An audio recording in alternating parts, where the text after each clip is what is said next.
शास्त्र में इच्छा के बारे में बताया गया है कि इच्छा आकाश के समान अनंत हो जाती है। थोड़ा मिल गया तो फिर कई बार कि थोड़ा और मिल जाए, फिर थोड़ा और मिल जाए, थोड़ा और मिल जाए, यूँ आगे से आगे इच्छा का विकास हो सकता है। साधना के क्षेत्र में इच्छाओं का परिसीमन और अनिच्छता अभिष्ट है। एक भूमिका पर कोई इच्छा नहीं, बस सहज संतोष में आदमी लीन हो जाए, वह स्थिति आ सकती है।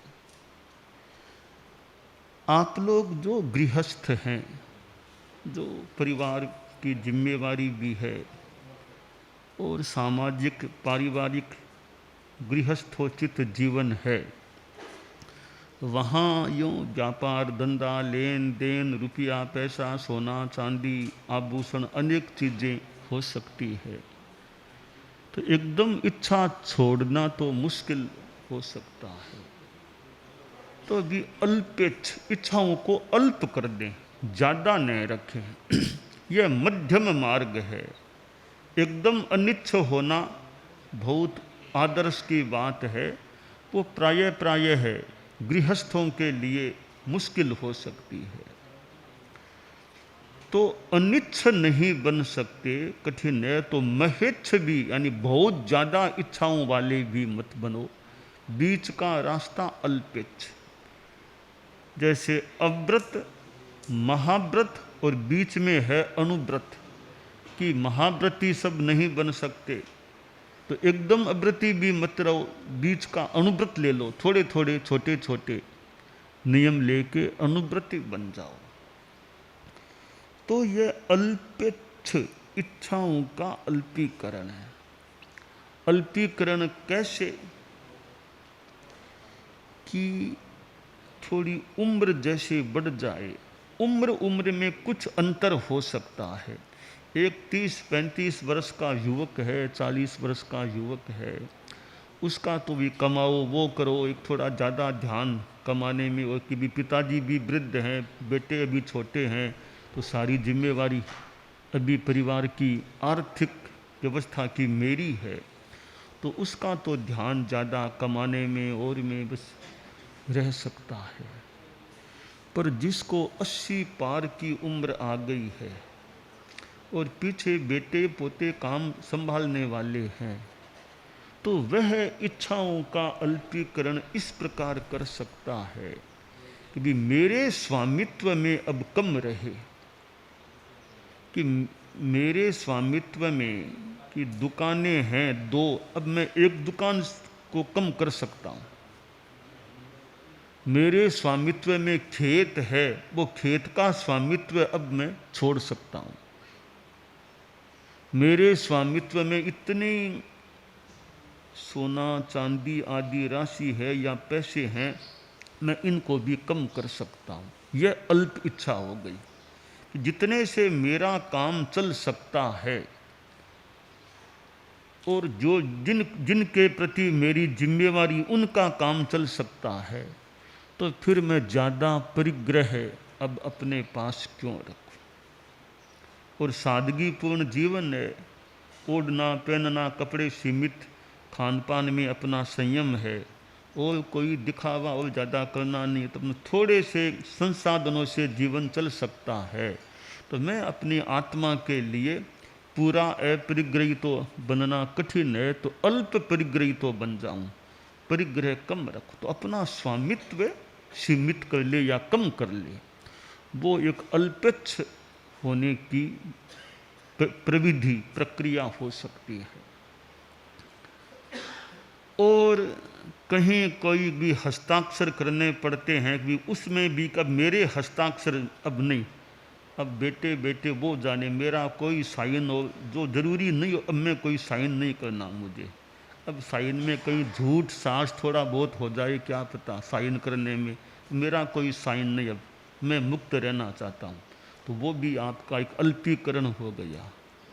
अब साइन करने में पता नहीं एकदम सही बात है, थोड़ी आगे पीछे कुछ है तो साइन कर दिया तो उसके जिम्मेवार फिर आप भी उसमें सहभागी जिम्मेवार हो गए ना, तो पाप के जिम्मेवार आप भी।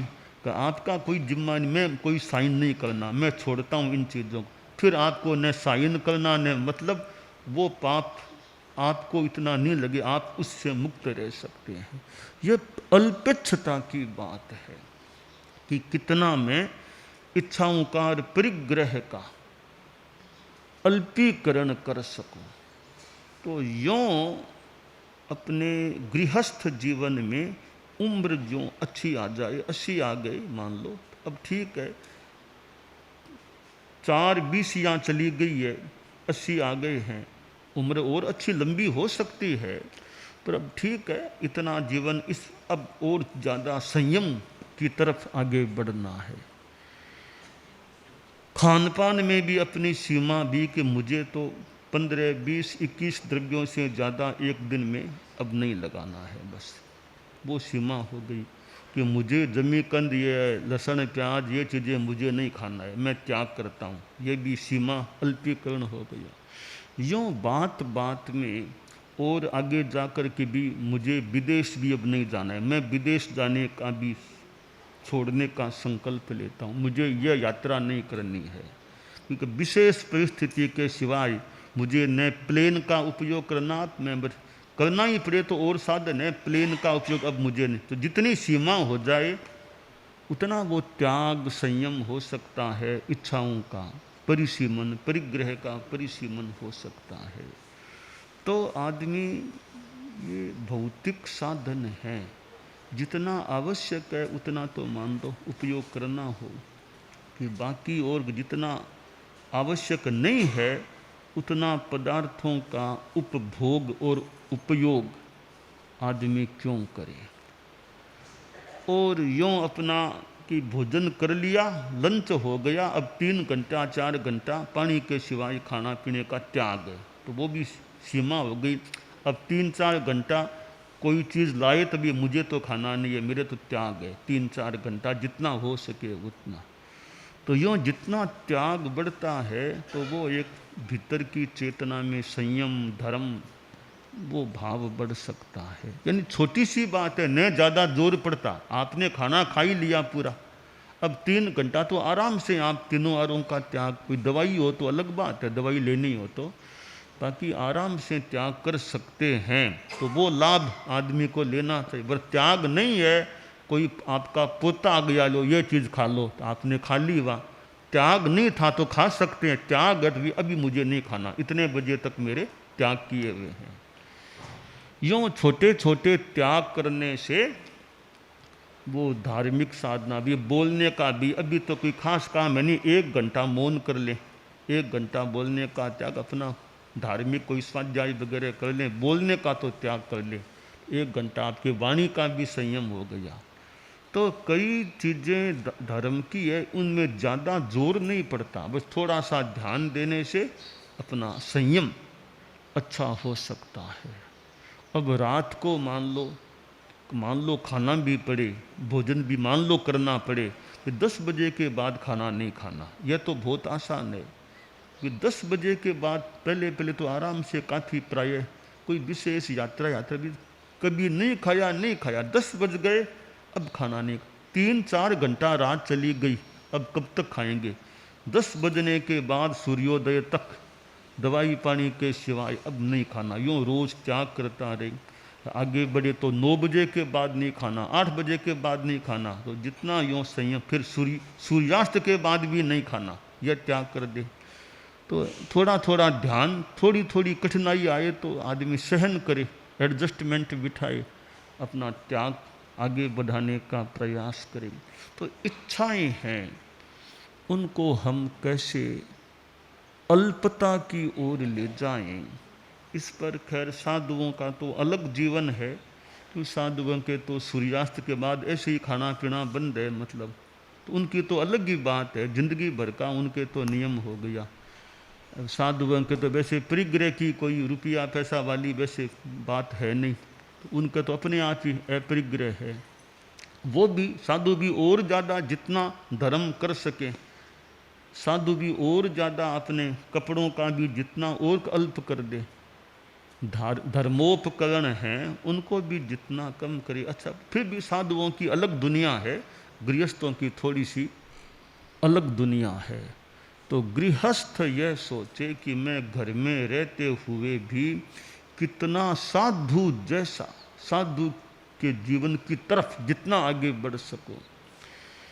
11वीं प्रतिमा होती है उपासक की, श्रावक की, उसका नाम है श्रमण भूत प्रतिमा। श्रमण भूत यानी साधु की तरह। तो 11वीं प्रतिमा तो बहुत थोड़ी सी आगे की बात है। श्रमण भूत पुरानी तो भी जितना साधु की तरह। अब सामायिक करने से भी गृहस्थ थोड़ा साधु जैसा बन जाता है। कैसे? आपने सामायिक ले ली, मान लो सामायिक में है, अब आप लोग चद्दर भी ओढ़ लेंगे तो थोड़ा रूप भी, चद्दर ओढ़ ली, मुख पत्रिका बांध ली, साधु जैसा थोड़ा रूप हो गया आपका। मुख पत्रिका और चद्दर है, वो तो बाह्य रूप है। अब आंतरिक में देखे ना कि सावध्य योग के त्याग हो गए। साधु के भी सावध्य योग के त्याग होते हैं, उनके जिंदगी भर के हैं। आपके एक मुहूर्त के वो जितने हैं उतने हैं। साधु के 3 कर्ण 3 योग से, आपके 2 कर्ण 3 योग से जितने भी हैं उतने हैं। तो कम से कम साधु की दिशा में थोड़ी गति हो गई ना कि सावध्य योग के त्याग कर दिए। अब सावध्य योग के त्याग हैं। अब न आपको बिजनेस की बात अभी करना, न आपको फ़ोन से बातें करना, न आपको साग सब्जी लाना करना, वो कोई निर्देश आदेश देना, न कोई घर में यह बनाओ, रसोई यह बनाओ, यह कोई कहना। तो कितने आप कार्यों से बच गए। जो काम साधु नहीं करते हैं वो काम बहुलांश में संभवतः आप भी नहीं करते।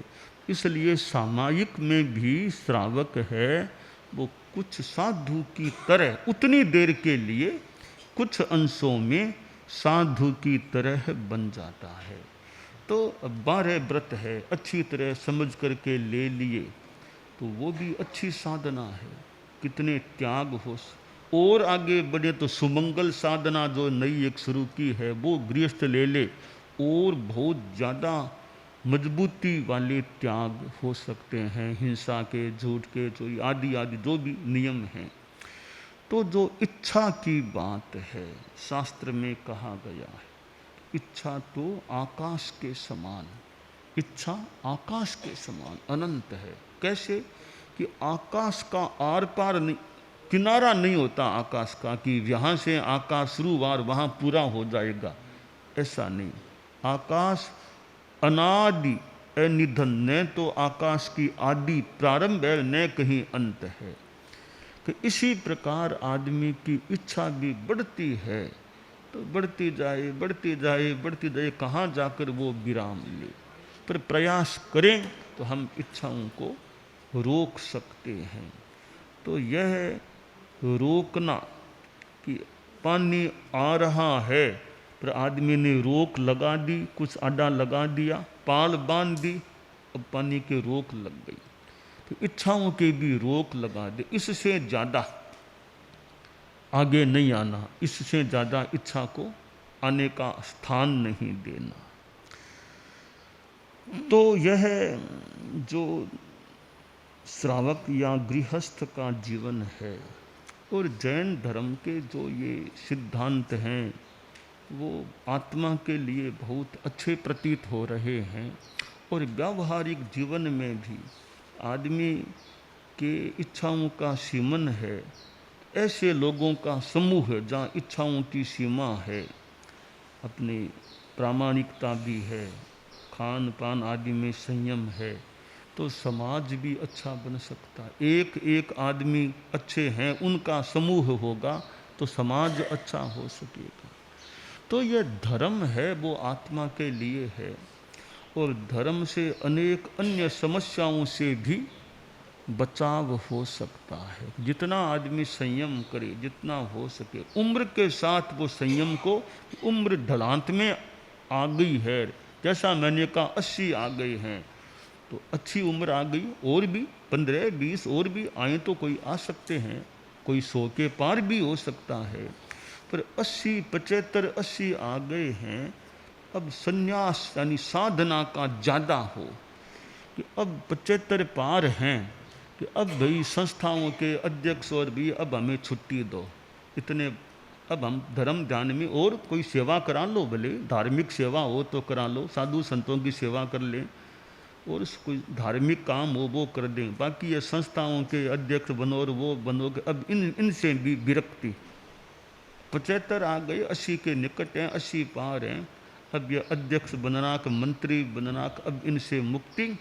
अपने और धार्मिक काम कोई हो तो बताओ, कर देते हैं, या कभी संरक्षक बनाते हैं, ठीक, कोई खास बात नहीं है, संरक्षक बना दिया, परामर्शक बना दिया, उनमें ज़्यादा कोई जिम्मेवारी की बात नहीं है कि मौके पर सलाह दे दो, ठीक है। तो ज़्यादा जिम्मेवारी का जो काम है, अध्यक्ष बनो, मंत्री बनो, ये थोड़े जिम्मेवारी के पद हैं। तो इतने वर्ष मान लो जिन्होंने किया, काम कर लिया, संस्थाओं के अध्यक्ष रह गए, मंत्री रह गए, 25-30 साल तक ये काम हमने कर लिए हैं, समाज ने हमको मौका दिया था। अब समाज में और भी तो नई पीढ़ी भी तो आ रही है, हम लोग तो हैं ही हैं, तब तक हैं, कोई सलाह लेना हो तो कोई धार्मिक बात भले पूछना हो तो पूछ लो, हमको जितने बता सकें बता दें, ताकि सक्रिय रूप में हम अब संस्थाओं में नहीं रह करके ज़्यादा आत्मा साधु संतों की सेवा, गोचरी पानी, धर्म ध्यान, सामायिक है, ठिकाने में सेवा करना ऐसे काम है वो भले हम करें, ताकि धार्मिकता को भी कुछ पोषण मिल सके। तो यूँ जीवन में आदमी को मोड़ समय समय पर कि भाई हम जवानी में जैसे थे वैसे शरीर भी वैसा हमेशा रहे न रहे। 25, 30, 35 वर्ष में जो शरीर की स्थिति थी, अब 80, 85 में वो स्थिति शरीर की रहनी थोड़ी मुश्किल है। तो शरीर की भी स्थिति देख करके आदमी के भाई अब इतनी भागदौड़ भी करना मुश्किल है, तो अपना ज़्यादा श्रम भी न पड़े, धर्म ध्यान अच्छा होता रहे, उसमें कोई धार्मिक सेवा हो वो भले कर सकते हैं। तो इससे अपनी आगे का भी तो देखना है ना, कि अपनी आत्मा का कैसे कल्याण हो, उत्थान हो, मोक्ष की दिशा में कैसे आगे बढ़े। तो मानव जीवन मिला है, इसका हम बढ़िया लाभ उठा सकें। अभी मिला हुआ है, दुर्लभ इसे कहा गया है। इस दुर्लभ मानव जीवन का हम कैसे बढ़िया धार्मिक उपयोग भी कर सकें। जवानी है तो ठीक है, जवानी में मान लो जिम्मेवारियां ज़्यादा है परिवार की और की, तो उसमें भी धार्मिकता कि जवानी है तो बेईमानी करना ज़रूरी है क्या, कितना ज़रूरी है बेईमानी, उसका जितना हो सके ध्यान दो। जवानी है तो महीने में 2-4 सामायिक कर सको वो तो करने का प्रयास करो। दिनचर्या ऐसी हो कि सामायिक का भी रोज़ नहीं तो सप्ताह में एक भी करने का समय मिल जाए। महीने में 4-5 सामायिक का टाइम आदमी थोड़ा ध्यान दे, इतना ज़्यादा कोई मुश्किल न भी हो। तो जवानी अवस्था में भी अपना संयम, जवानी है तो जमीकंद का अगर लहसुन प्याज का त्याग करो तो क्या दिक्कत है, जवानी में भी वो त्याग तो कर सकते हो तो वो त्याग करो।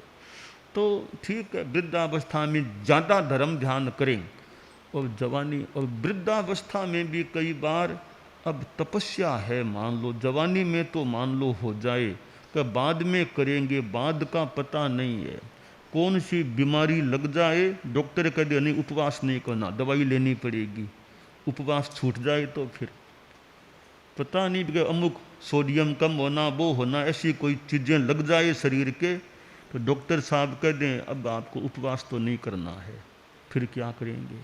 तो कर्या सो काहम भज्या सो राम, शरीर ठीक है उतने में जो करना हो सो कर लो। कि जवानी है उपवास कर सको, उपवास तो करो, उपवास में तो क्या क्या दिक्कत है, दुकान जाने के ना तो है नहीं उपवास में आपको, तो उतना तो संयम करो। इसलिए वृद्धावस्था में कई बार तपस्या होना मुश्किल हो सकता है। तो जब तक शरीर ठीक है कर सकते हैं, तब तक जितना कर लें उतना कर लें, तो अपना संचय करते रहें, धर्म का संचय करते रहें। कि पैसे का संचय गृहस्थ करते हैं तो धर्म का संचय, वो भी कमाई, धर्म की कमाई भी। मैंने कितना बरस में उपवास किया, क्या किया, सामायिक कितनी, थोड़ा अपना ध्यान रखे, लेखा जोखा कि एक जन्म दिवस आया है, एक बरस ये बीता, मैंने सामायिक कितनी की, उपवास कितने किए, और क्या धर्म ध्यान का, वो भी लेखा जोखा करे ना कि सीए अकाउंट और सब वो हिसाब किताब है, तो पैसे का हिसाब किताब होता है, तो आत्मा के भी सीए बने थोड़े, हम सभी आत्मा के भी सीए बने, भी उसका अकाउंट देखो, धर्म ध्यान कितना किया, कहीं मेरे नियम में भंगा तो नहीं हो गया, दोष तो नहीं लग गया, तो वो भी अकाउंट का आज व्यय का पूरा, तो त्याग नियम का पूरा अकाउंट रखें, जितना हो सके वहाँ हम सीए बन करके अपना ध्यान दें। क्योंकि पैसे का सीए होना एक अलग बात है, धर्म का सीए बन जाना, क्योंकि हम पूरा अकाउंट करें अपना, क्या किया एक साल में, एक साल बीत गया, जन्म दिवस आ गया, आगे क्या करना अगली साल के लिए, वो भी सोचें। तो यूँ अपनी आत्मा के बारे में हम सभी जागरूक रहें कि भाई मेरा विकास होता रहे और मैं साधना की दृष्टि से आगे बढ़ता रहूं। तो इच्छा, धर्म की इच्छा करना तो एक दृष्टि से ठीक है। इच्छा दो तरह की होती है, धार्मिक इच्छा और एक ये परिग्रह की इच्छा। धार्मिक इच्छा आप करो भी मैं सामायिक महीने में 300 करूँगा, 100 करूँगा, जितनी करूँगा वो करो आप, एक साल में 300 सामायिक करूँगा, यह इच्छा आपकी यूँ बढ़िया है। मैं एक साल में इतनी किताबों का स्वाध्याय कर लूँगा, प्रयास करूँगा यथासंभवतया, यह इच्छा अच्छी है। तो अच्छी इच्छा तो भले करें कि मैं एक साल में अब इतने महीने गुरुकुलवास में सेवा करूंगा, इतने महीने इतने दिन, वो धार्मिक रूप में इच्छा है, वो आपकी बड़ी अगबी। गुरुकुलवास में यहाँ रहते हैं तो सांसारिक बातों से थोड़ी छुट्टी मिल घर में रहेंगे तो वो दुकान है, एक ऑफिस है, एक परिवार है, वो बातें। 10 दिन यहाँ रह गए, यहाँ बखान सुनो, गोचरी करा लो, साधु संतों के दर्शन सेवा कर लो, आपको थोड़ा दिमाग को आराम मिल सकेगा। न आपको इतने बच्चों के साथ बैठ करके बिजनेस की बातें करने का इतना है, तो आपको धार्मिक ज़्यादा माहौल रहेगा। तो यूँ हम जितना आध्यात्मिक विकास करें वो काम है।